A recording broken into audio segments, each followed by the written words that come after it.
Pat's here. Pat, would you like to provide an overview of what's happened or what changed with the construction administration?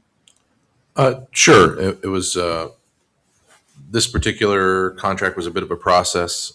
We started a process with an RFP to try to minimize the cost of this, as we always do.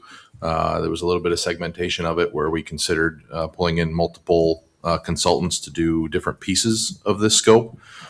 During that process, we basically learned that there's a very strong legal obligation between the structural designer of the project and some of these construction services. So basically, that means if you're the designer of record for a project or the engineer of record for a project, there's certain legal obligations that you have as that designer to verify the construction of your design, and that responsibility is not easily transferred from one firm or one engineer to another. So we ended up regrouping, putting everything back into one package and connecting with the engineer of record, which is MRB, to get a proposal. That's the proposal that's presented here. We're always hoping to improve and get bids that are under the budget. This one is within the budget, just barely.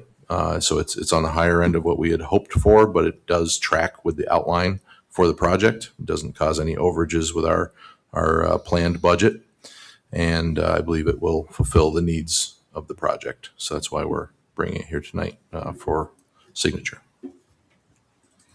Thanks for the clarification, Pat. You bring up a very important point, and that is that we hire a firm with respect to a project. Our options with respect to construction administration, construction management is very limited due to the contract itself, which makes it even more important that before we embark upon a project of these magnitudes, that we send out RFPs for the engineering services, because essentially they own the drawings.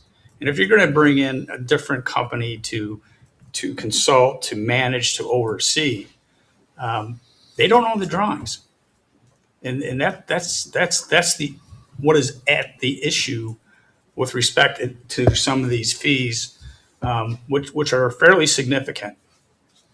So going forward, and I applaud the finance department for putting forward a policy that mandates us to send out RFPs for engineering services if it reaches a certain level estimate. I would say that as a board, we don't necessarily have to go to the 50,000 if we feel that it's a significant enough project, but the engineering services are going to be a little bit under the 50,000. We have the latitude to request an RFP for those services. And if you look at some of these numbers, it's something that is to be taken into consideration, in my opinion. But thank you, Pat. Yep. Yeah, thank you. Learn something new every day. And I think, Pat, overall, I really appreciate the work you put into this. Like, there's a lot of moving pieces in this, and you've done a good job trying to lay it out and everything that happened. And it gives me a lot of faith going forward that you're going to be in the best spot to manage this actively, so it doesn't have other issues. Clearly, we've had some MRB, and even in this MRB contract, they state that like part of the contingency of this is we had to pay them the thing we agreed to last time with a certain time frame, so they're on it. And yeah, it seems like the whole engineer of record caused a little bit of a rub where now like we're not going with the lowest bid, we're going with MRB because of the engineer of record, and that causes some friction per se, but because of the engineer of record legalness kind of legality, I guess that gets us around our legality. I'm not sure. It doesn't sound the most like elegant, but like get it. But yeah, so just Pat, I really appreciate all your work because this is a lot of complex pieces.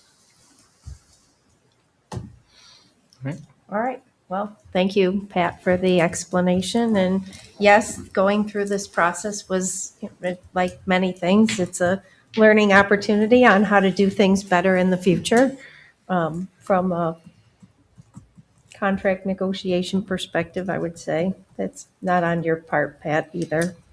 I accept some of that responsibility because I laid in the tracks for this one. But with that, I move to authorize the supervisor to sign a contract with MRB for construction administration services on the Salt Barn Truck Washout Building in the amount of $214,800. Second. Councilwoman Wright, Aye. Councilman Cahill, Aye. Supervisor Sheldon, Aye. Councilman Hunter, Aye. Councilman Wagner. Aye.